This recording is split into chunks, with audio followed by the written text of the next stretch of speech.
Hello friends, कैसे हैं? सभी का स्वागत है पाथफाइंडर के इस प्लेटफॉर्म पर। और यहाँ पर हम शुरुआत करेंगे नए बैचेस के साथ। नए बैचेस हमारे आते रहे हैं और अभी भी आ रहे हैं, और इसके बाद जैसे जैसे हमारे बच्चों की फॉलोइंग बढ़ती जा रही, बच्चे इसे लाइक कर रहे हैं, क्योंकि बच्चों को चाहिए क्या? बच्चों को चाहिए अच्छा कंटेंट, अच्छी चीज़ें। तो इसलिए मैं इस बैच के साथ आपको फिर से जोड़ना चाहूँगा, और आप इसे ज़्यादा से ज़्यादा कोशिश करिए कि आप इसमें जुड़ जाएं और आ जाएं। उड़ान बैच हमारा आ रहा है, जो कि 17 जुलाई से स्टार्ट हो रहा है। उसमें आप जुड़िए, उसमें देखिए आपके फीचर्स क्या हैं। इतना आपको कहीं भी नहीं मिलता है जितने इसमें घंटे दिखाए जा रहे हैं। इसमें आपको 900 प्लस घंटे मेंस, और इसके साथ साथ आपकी प्रीलिम्स के टेस्ट सीरीज, लाइव आपकी आंसर राइटिंग कवरेज किया जाएगा, पूरा comprehensive coverage, free mains mains के मेंटरशिप और interview mains mentorship guidance program चलेगा। टॉपर्स भी यहाँ पर क्लास एंड मेंटरिंग करते हैं, जैसा आपको बताएगा, आपने देखा भी होगा कई सारे टॉपर्स आ रहे हैं यहाँ पर कर रहे हैं। और आपका एक वेल प्लान्ड शेड्यूल्ड होगा, है ना। और ये मात्र 7999 पर है, और इसमें यूज़ करना है मेरा कोड, तब इतने में आपको मिलेगा। तो इसे आप देर ना करिए, क्योंकि कई बार होता है हम सोचने में ज़्यादा टाइम लगाते हैं, सोचने में ज़्यादा परेशान होते हैं, फिर उस चीज़ को ठीक नहीं हो पाता। तो वो चीज़ नहीं होना चाहिए, वो एक बेहतर तरीके से जाना चाहिए। उड़ान और जियोग्राफी की बात करें तो दोनों का एक कॉम्बो बैच आ रहा है। जियोग्राफी ऑप्शनल जो है वो मेरा है, जिसमें मैं पढ़ा रहा हूँ। कॉम्बो में आपको जो उड़ान जीएस फाउंडेशन है, उसमें ऑलरेडी मैंने इसके पहले बताया, तो वही फैकल्टीज यहाँ पर आ रही हैं जो पढ़ाएंगे, ठीक है। लेकिन बात यह है कि कॉम्बो लेने के फायदे क्या है। कॉम्बो लेने के फायदे तो आपको पहले ही मैंने बता दिया, इतने आर्ट्स का होगा, प्लस जियोग्राफी के अलग आर्ट्स होंगे इसमें। जियोग्राफी में आपके मेंस आंसर राइटिंग भी कराया जाएगा, आपको क्वेश्चन सॉल्व कराए जाएंगे, चीज़ें मिलेंगी। और जो कि फायदा इसमें कॉम्बो में ये है कि आपको 7,999 में जो अलग अलग मिल रहा था, वो एक साथ में 14,999 में मिल जाएगा, ठीक है। और टेस्ट सीरीज आपको फ्री मिलेगी। इसके बाद आप ये देख ही रहे हैं कि हमारे यहाँ बच्चों के सिलेक्शन कैसे हुए हैं, कैसी चीज़ें हम इसमें देख रहे हैं। इसके बाद आपको यहाँ समुद्र मंथन की बात करें। समुद्र मंथन हमारा एक टेस्ट है, जो कि आप इसमें आते हैं, ज्वाइन करते हैं। 60 मिनट का टेस्ट है, 50 क्वेश्चंस इसमें होते हैं, और इसमें आपको रैंक के हिसाब से आपको यहाँ पर गिफ्ट भी दिए जाते हैं। इसलिए आप इसको जरूर करिए, या तो स्कैन करके भी इसे ज्वाइन कर सकते हैं। फिर भी कभी कभार होता है कि सर हम सारी चीज़ें देख रहे हैं, लेकिन हम आप तक पहुंच नहीं पा रहे हैं, या फिर आप हमें कैसे रीच आउट करोगे। तो हम इसमें क्या कर रहे हैं कि अगर हमारे तक पहुंचना है, तो आपको यहाँ पर कोई क्वेरी होती है, कोई चीज़ समझना है, तो आप इसको स्कैन करेंगे और यहाँ पर आप पहुँच जाएंगे। तो यहाँ पहुँचने से आप जैसे फॉर्म है, तो हमारी टीम आपको अप्रोच कर लेगी और आपसे बात कर लेगी, सारी चीज़ें आपका करेगी, ठीक है। इसके बाद जियोग्राफी का बैच, जैसे मैंने बताया कि जियोग्राफी का जो हमारा बैच है वो मेरा आ रहा है 1 अगस्त से, जिसमें आपको पढ़ना होगा, जिसमें आपको मैं बनाऊंगा एक जियोग्राफी में सबसे अच्छे मार्क्स लाने वाला। और आप हो सकते हैं कि उनमें से आप पहले हों जिनमें बहुत ज़्यादा मार्क्स लाए हों। तो आपको भी करना है, उसमें जो भी डाउट, जो भी माइंड में है, वो सारी चीज़ें हम यहाँ क्लियर करेंगे। Okay guys. इसके बाद है बोध हिंदी मीडियम बैच, जो हिंदी में है, प्योर हिंदी में है, हिंदी मीडियम बच्चों के लिए। जो कभी कभार क्या होता है बच्चों के दिमाग में, लोगों के दिमाग में होता है कि सर हिंदी मीडियम का प्योर बैच नहीं है कहीं, आजकल इंग्लिश चलता है, इंग्लिश चलता है, हिंदी में प्योर है ही नहीं। दूसरा रीज़न ये होता है कि सर इंग्लिश में कंटेंट बहुत है, हिंदी में कंटेंट उतना नहीं है, तो क्या करना चाहिए हमको। तो आप यहाँ से आप प्योर हिंदी में, और कंटेंट आपका जो इंग्लिश में भी नहीं होगा वो यहाँ पर आपको मिलेगा, ठीक है। तो इस चीज़ को ज़रूर ध्यान दें बेटा। इसके बाद हमारी जो टीम है, इसका 40, मैं आपको एक चीज़ और बता दूं, 15 जुलाई से स्टार्ट होने वाला है, तो इसमें भी आप बहुत जल्द जाएं, मेरा कोड यूज़ करें IRS अमित। और इसके बाद यहाँ पर 7999 में है, और 15 जुलाई से CSET भी इसमें साथ में है, तो इसको लेना मत भूलिएगा। और जो हमारी टीम है पाथफाइंडर की, आप देख रहे हैं इसमें टीम आपको एक ज़बरदस्त टीम यहाँ पर मिल रही है, ज़बरदस्त लोगों से पढ़ने को मिल रहा है। तो आप इन चीज़ों को ज़रूर एकदम सीरियस तरीके से देखें और पढ़ें इसको, ठीक है। यहाँ पर एक सीरीज हमारी चलाई जा रही है, इसके QR के थ्रू आप वहाँ तक पहुँच सकते हैं, चीज़ें देख सकते हैं, बहुत जल्दी आपको चीज़ें मिल ही जाएंगी। Okay guys, okay. चलिए, अब मैं भारतीय नदियों के बारे में, जैसे हमने इसके पहले चैप्टर में बहुत सारी चीज़ें पढ़ी नदियों के बारे में, फिर सिंध नदी पढ़ा, गंगा नदी पढ़ा, अब ब्रह्मपुत्रा की बारी है। और जो कि हमारी ब्रह्मपुत्रा इसलिए क्योंकि जो उसमें देखा जाए नॉर्दर्न वाली नदियों में, या फिर हिमालय से निकलने वाली नदियों में, उसमें से ब्रह्मपुत्रा का बहुत अहम रोल है। कई बार हम चीज़ों को वो कर लेते हैं, या सीरियसली नहीं लेते हैं चीज़ों को। तो मैं आपको यहाँ से बता दूँ, इसमें ब्रह्मपुत्रा नदी का इसमें हम पढ़ेंगे और चीज़ों को और अच्छे से जानेंगे, ठीक है। सो मेरे दोस्त, इसमें मैं आपको एक चीज़ ये बता दूं कि जब भी हम ब्रह्मपुत्रा नदी का नाम आता है तो हम कई सारे नाम से कि सर जो ब्रह्मपुत्रा है, क्या ये नदी ब्रह्मपुत्र नदी इसका नाम कब पड़ा, क्या ये ब्रह्मपुत्र नाम से ओरिजिनेट हुई? नहीं मेरे दोस्त, इसका सबका अलग अलग है। पहले तो मैं आपको बता दूं इस नदी का जो ओरिजिनेशन है, तो ये तिब्बत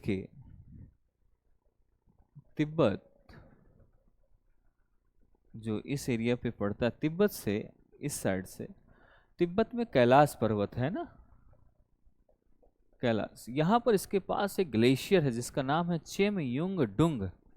क्या नाम है? चेमयुंग डुंग ग्लेशियर। इस ग्लेशियर से निकलती है, लेकिन किस नाम से निकलती है ये भी बड़ा इंपॉर्टेंट है। और ये इंडस सांगपो स्टेचर जोन से, वहाँ से बीच से होते हुए कहते निकलती, वहीं से आपकी ये इंडस रिवर भी है, थोड़ा सा वहीं पास से निकली हुई है, तो वही आसपास से निकली हुई है। इसका शुरुआत में यारलुंग जेंगपो नाम होता है। जब शुरुआत निकलता है ना यहाँ से, तो यहाँ ब्रह्मपुत्र इसका नाम यहाँ नहीं पड़ता है। जब आगे जाएंगे तो आपको यहाँ पर यारलुंग जेंगबो नदी आएगी। यारलुंग जेंगबो के बाद इसका बाद में इसका नाम कन्वर्ट होता है, जब ये चाइना से वहां से होकर गुजरती है तो इसका अलग सांगपो नाम आ जाता है। सांगपो के बाद जब ये भारत में एंटर करती है, दिहांग या दिबांग नाम से जानी जाती है। जब ये असम से होकर गुजरती है तब इसका नाम ब्रह्मपुत्रा पड़ जाता है। और कभी कभी हम यमुना को ना, ये ब्रह्मपुत्र को, यमुना को हम जमुना बोलते हैं। यमुना जमुना नहीं है, ब्रह्मपुत्र। जब ब्रह्मपुत्रा नदी कहाँ पर बांग्लादेश में एंट्री करती है, बांग्लादेश में एंट्री करते ही इसका नाम जमुना पड़ जाता है।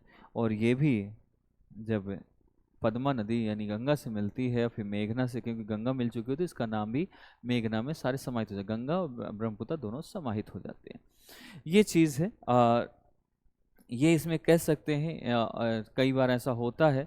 और ये दिबांग के रूप में, आप एक पॉइंट इसमें, जैसे मैंने कहा कि दिबांग के रूप में भारत में एंट्री होती है। भारत में एज अ ब्रह्मपुत्र एंट्री नहीं होती है, कभी भी इस दिमाग को रखना। तो जो यहाँ पर उत्तर होगी तो दिबांग के नाम से आएगी। कई कई दिहांग इसकी एक नदी और है, इसका कभी कभी सहायक नदी बोली जाती है, लेकिन दिबांग जो है इसकी, दिबांग भी इसकी सहायक नदी बोली जाती है। वैसे दिबांग के नाम से आई हुई है। कहीं कहीं दिहांग लिखा रहता है, कहीं कहीं दिबांग लिखा रहता है। तो ये चीज़ें यहाँ जब, लेकिन ये भारत में जब असम के मैदान में ये एंट्री करती है, लेकिन असम में एंट्री होती कहाँ से, ये भी कभी बड़ा क्वेश्चन आ जाता है कभी कभार पीसीएस टाइप के क्वेश्चंस में। तो अगर असम में कहा जाए, जब ब्रह्मपुत्र सा नाम पड़ रहा है इससे पहले ये किस जगह से आता है, तो एक जगह है वहाँ सादिया। क्या है? सादिया जगह है। उस सादिया जगह से ये एंट्री करती है। एंट्री करके ये अंदर जाती है। सादिया के बाद इसका नाम पड़ता है ब्रह्मपुत्र। सादिया से पहले तक इसका नाम ब्रह्मपुत्रा नहीं है। जब असम के सादिया जगह पर एंट्री करके आगे निकलती है, वहां से इसका ब्रह्मपुत्रा नाम पड़ जाता है। और ये काफी परेशान भी नदी करती, कभी कभी बहुत ज्यादा बाढ़ आ जाती, कभी कभी चीजें। इसमें एक करंट से क्वेश्चन रहा है हमेशा, हाइड्रो इलेक्ट्रिक डैम बनाया जा रहा है चाइना के द्वारा, तो इसमें बांग्लादेश को भी परेशानी थी और भारत को भी परेशानी थी। आज भी ऐसा है, इसके बारे में चर्चा कई सारी हो चुकी हैं, तो इस चीज़ को देखेंगे आप। इसके बाद यहाँ पर इसकी कुछ ट्रिब्यूटरीज भी हैं। ऐसा नहीं कि ब्रह्मपुत्र यहाँ से आया फिर इसके बाद जमुना पड़ा, जमुना के बाद ब्रह्मपुत्र उससे जुड़ा मेघना बन के, और ये बंगाल की खाड़ी में डेल्टा, वही एक डेल्टा बन जाता है। तो वो चीज़ें हैं। लेकिन अगर हम इसकी उसकी बात कर लें कि इसकी सहायक नदियाँ कौन कौन सी है, अगर ब्रह्मपुत्र की सहायक नदियों की चर्चा कर लें, है ना, सहायक नदियों की, तो सहायक नदियाँ कभी कभार हमें याद सब रहता है, लेकिन कभी कभी हम इसकी भूल जाते हैं। मानस आपने नाम सुना होगा, मानस, मानस सहायक नदी है इसकी।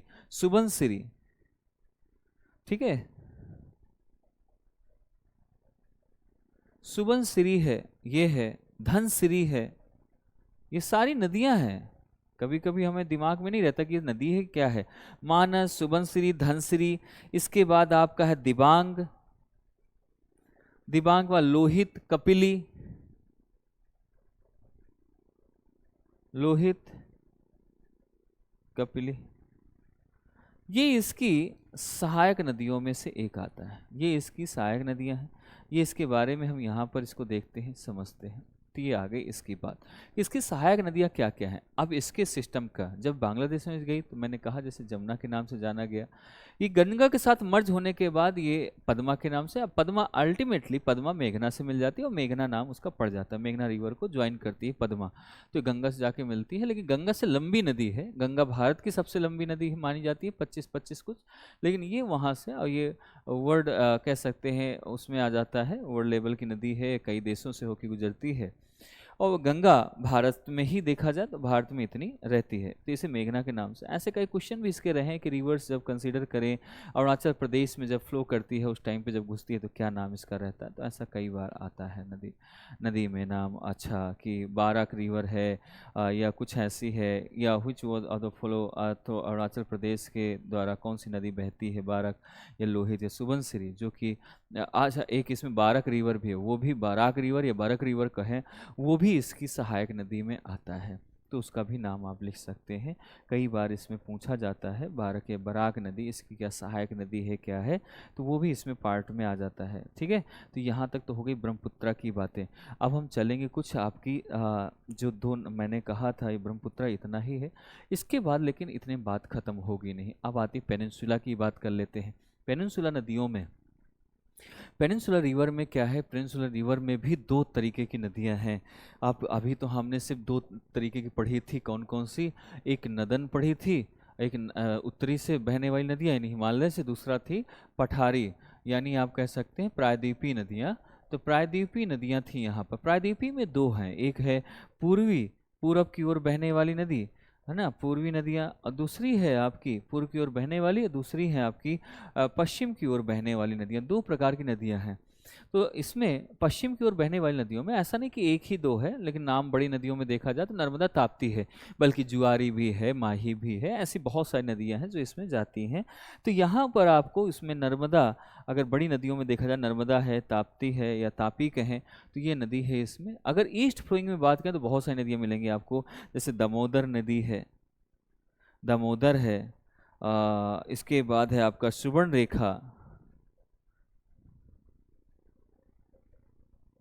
रेखा नदी है, इसके बाद गोदावरी है, गोदावरी, कावेरी, ये सारी नदियाँ इसमें आ जाती हैं, कृष्णा, ये सारा आपका ईस्ट की तरफ। इसके पीछे मैंने रीजन पहले बताया था आपसे कि ये जो पार्ट है हमारे भारत का, ये वाला पार्ट ना, ये उठा हुआ है, ये धंसा हुआ है, इसलिए ज़्यादातर नदियाँ यहाँ से निकल के इधर की ओर फ्लो करती हैं, इधर बहुत कम नदियाँ पाई जाती हैं। उसके पीछे रीज़न ये था, जब तीन प्लेटें आपस में टकराई थी, जैसे कि अरावली और धारवाड़ और सिंहभूम, जब तीनों टकराई थी उस टाइम पर ये पार्ट ऊपर उठ गया था और वो नीचे धंस गया था। तो ये चीज़ें थी इसमें। और ये ईसाई नदियों के बारे में जैसे मैंने चर्चा कर ली, ये सारी आप इसमें देखेंगे यहाँ से यहाँ, और जो नदियाँ यहीं से पास से गुजरती हैं वो वेस्ट में आती, इसीलिए ये नदियाँ जो इधर से इधर आती हैं, ये अक्सर ये जो नदियाँ हैं ना, मैंने पूर्व की ओर पूर्वी नदियाँ, तो ये क्या होती हैं, इनमें अगर देखें तो ये अक्सर डेल्टा बनाती हैं, ये डेल्टा बनाएंगी। और ये नदियाँ डेल्टा नहीं बनाती, ये एस्चुरी बनाती हैं। क्या बनाती हैं? एस्चुरी बनाती हैं। तो ये एस्चुरी बनाती है, ये डेल्टा बनाती है, ये इसमें फ़र्क है दोनों में, ये इस चीज़ का। क्योंकि एस्चुरी का मतलब क्या होता है, एस्चुरी का मतलब होता है कि भैया ऐसा है कि ये नदी अवसाद नहीं ला रही, अवसाद तब लाएगी जब दूर का तय करेगी, रास्ता तय करेगी। दूर का रास्ता कौन तय कर रहा है? दूर की रास्ता कर रही है ये तय, क्योंकि दूर से आ रही है, यहाँ से जाती है इस कोने से इस कोने, वहीं का वहीं जब गिरेगी तो दूर का रास्ता है, रास्ता पास रहेगा अवसाद नहीं लाएगा, दूर रहेगा तो अवसाद लाएगा, है ना। तो चीज़ वही चीज़ है। अब हम वेस्ट फ्लोइंग रिवर में सबसे पहले पश्चिमी नदियों में, क्योंकि इनके बारे में थोड़ा सा पढ़ लेते हैं। पश्चिम की ओर बहने वाली नदियां,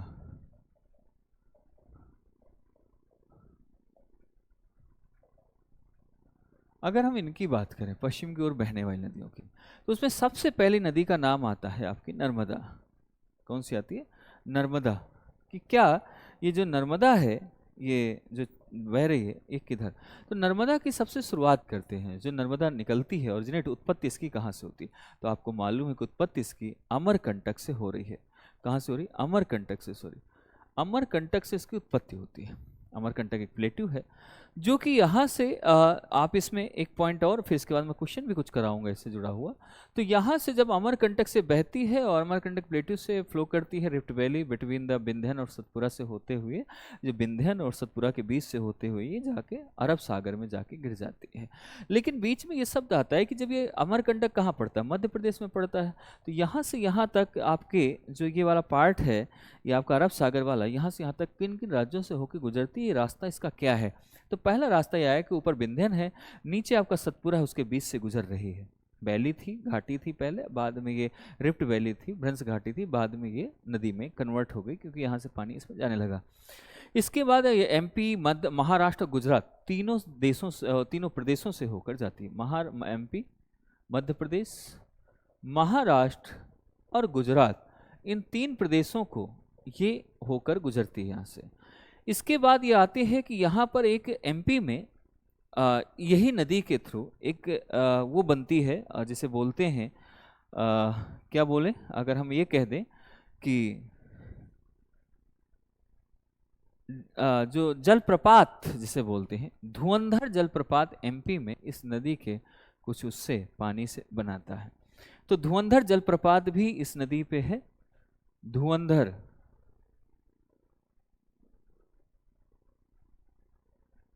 जलप्रपात वो यहाँ पर बनता है। इसके बाद सरदार सरोवर डैम भी इसी में बनाते हैं। और इसके बाद में एक चीज और बता, गुजरात में ये भारुच के पास मिलती है, भारुच से होकर गुजरती है, भारुच के पास ऐसे कर सकते हैं, भारुच से होकर गुजरती है। और इसमें एक डैम भी बनाया गया है नर्मदा पर जिसका नाम है सरदार सरोवर डैम। तो सरदार सरोवर डैम इसमें बना हुआ है। तो इस चीज़ को आप इसमें देख लें। इसके बाद इसमें कई सारे क्वेश्चन उठते हैं जो 2013 में आए हैं इससे रिलेटेड संबंधित, तो आपको क्वेश्चन करने हैं। अब मैं क्वेश्चन भी इसके कराना कल से शुरू करूंगा, चीज़ें आपको मिलेंगी और चीज़ें आपको देखनी होंगी, ठीक है। सो आपको इस चीज़ को थोड़ा सा पढ़ेंगे और लास्ट में क्लास के या वैसे भी मैं क्लास में आपको कराऊंगा। इससे बड़े बड़े क्वेश्चन आए हैं, 10 में आया है, 11 में आया है, 8 में आया है, 9 में आया है। अब दूसरी नदी का हम थोड़ा सा चर्चा कर लेते हैं कि क्या दूसरी नदी या कौन सी है, तापी है। तापी के बारे में थोड़ा सा बढ़ लेंगे। तापी के बाद और भी नदियों के बारे में बढ़ेंगे थोड़ा थोड़ा सा भी। तापी जो है, तापी का क्या है, वेस्ट फ्लोइंग रिवर है, तापी की दूसरी नदी सबसे बड़ी नदी है जो इधर बहती है, इधर की तरफ जाती है, उसकी चर्चा कर रहे हैं। तापी का अगर ओरिजिनेट कहें और तापी के बारे में थोड़ा सा समझें तो एक बेतुल प्लेटू के नाम सुने होंगे। बेतुल प्लेटू जब मैं प्रायद्वीपी पढ़ा रहा था उसमें मैंने बताया भी था। तो जो बेतुल प्लेटू है, बेतुल का पठार, ये बेतुल पठार से ये निकलती है और ये सतपुरा के जो दक्षिणी भाग है वहाँ से होके गुजरती है, वहाँ से बहती है। तो ये नदी सतपुड़ा के दक्षिण तरफ से होकर निकल जाती है और इसके नीचे से होकर गुजरती है और ये जाकर अरब सागर में जाकर मिल जाती है। लेकिन ये भी अरब सागर मिलने से पहले कई प्रदेशों से ये भी होकर गुजरती है। एमपी, महाराष्ट्र, गुजरात, इन 3 प्रदेशों से होकर ये भी गुजरती है। लेकिन अब इसके बाद आती है क्या इसमें कोई ट्रिब्यूटरी है, जैसे नर्मदा में कोई ट्रिब्यूटरी नहीं है या कुछ ऐसा कोई उतना नहीं है इसका कोई, इसमें एक ट्रिब्यूटरी है इसकी जिसका नाम है पूर्णा रिवर। पूर्णा रिवर नदी, तो पूर्णा नदी इस पर ट्रिब्यूटरी है, यहाँ से होकर जाती है और ये सूरत के पास ये कह सकते हैं कि मर्ज हो जाती है। ये सूरत के पास मर्ज होती है और सागर से अगर देखा जाए नदी जब सूरत के पास होती है वहीं से अरब सागर में जाके ये मर्ज होती है, ठीक है। अगर देखा जाए कि क्या यही 2 नदियाँ खास थी, जैसे मैंने बताया कि इतनी चीज़ें मैंने इसके बारे में बताई, तो क्या यही 2 नदियाँ हैं जो वेस्ट की तरफ बहती हैं, कोई और भी नदी हैं? तो ऐसी अदर्स बहुत सारी नदियाँ, जैसे साबरमती आप देख लो जो आपकी अहमदाबाद यहाँ गांधीनगर से दिखती है, आपकी वहाँ पर अरावली रेंज से निकली हुई है। माही है जो विंध्यन रेंज से निकली हुई है। तो ऐसी बहुत सारी नदियाँ हैं, जैसे मैंने कहा पहली नदी, जैसे अगर इसकी बात कहें तो साबरमती, तीसरी कह दें साबरमती है, माही है, और केवल इतनी ही नहीं, माही है, जुआरी है, मांडोवी है, गोवा से निकली हुई है। तो ये और इसके बाद मैं आपको जैसे मैंने बताया कि ये है अरावली से निकली हुई और ये आपका विंध्यन से निकली हुई है और ये भी जाके वेस्ट फ्लोइंग है। इसके बाद वेस्ट फ्लोइंग की मांडवी रिवर है, मांडवी और जुआरी ये गोवा की नदियां हैं। अभी कभी नाम सुना ही नहीं होगा, ये गोवा से हैं जो यहाँ से जाती हैं और यहाँ पर जाके यहीं से यहीं जाके पुट से ऐसे करके है और गोवा से निकली और यहीं पर जाके बह गई। तो एस्चुरी ही बनाएंगी। तो ये भी है नदी। अब अगर हम आगे के देख लें थोड़ा सा, इसके अलावा क्या और भी नदियां हैं? और भी हैं दोस्त, इतनी नहीं है, छोटी सी चीज नहीं है इतना। आप कर्नाटक में देख लो, एक है कालिंदी रिवर, सारावती रिवर है कर्नाटक में, एक सारावती जोग फॉल, आप जानते हैं जोग फॉल भारत का सबसे हाईएस्ट जलप्रपात है, तो वो भी है। तो यहाँ पर कर्नाटक में अगर देखेंगे तो कर्नाटक से यहाँ से अगर देखें इसमें कर्नाटक में, तो कर्नाटक में क्या है? कर्नाटक में कालिंदी रिवर, कालिंदी का नाम सुना होगा आपको, कालिंदी रिवर है। सरावती, सरावती नदी है जो कर्नाटक में जो यहाँ बहती है। सरावती ही नदी एक बड़ा जलप्रपात बनाती है जिसका नाम है जोग जलप्रपात, जो सबसे ऊंचा जलप्रपात है भारत का। तो ये क्यों है? क्योंकि ये यहाँ से यहाँ पर, ये यहाँ से बहती है, कर्नाटक की नदियाँ, ये भी इसका पार्ट है, ये भी वेस्ट में जाती है, लेकिन हम वेस्ट के नाम पे सिर्फ एक दो नदियों के नाम जानते हैं, इसलिए हम ज़्यादा उसको चर्चा करते नहीं हैं कि भाई हमें तो तापी नर्मदा पता है, हमने बुक में यही पढ़ा है, इसके अलावा पढ़ते नहीं हैं। इसके बाद क्या और भी नदियाँ हैं सर? केरला की भी नदियाँ हैं जो इधर बहती हैं, इधर आती हैं, जिसके पेरियार कहो, पंबा कहो, तो वो भी नदियाँ हैं यहीं पर केरला की। तो केरला की क्या है? पेरियार, पंबा रिवर। तो ये पेरियार, पंबा, ये केरला की नदियां हैं, वो कर्नाटक की थी। ये भी आपके पश्चिम में जाके गिरती हैं, ये भी पश्चिमी रिवर है, ये पश्चिम की ओर बहती हैं, लेकिन ये अवसाद ही लेके आती हैं, बाकी की चीजें नहीं लेके आती हैं। तो ये इसका फर्क है, ये इसकी चीजें हैं।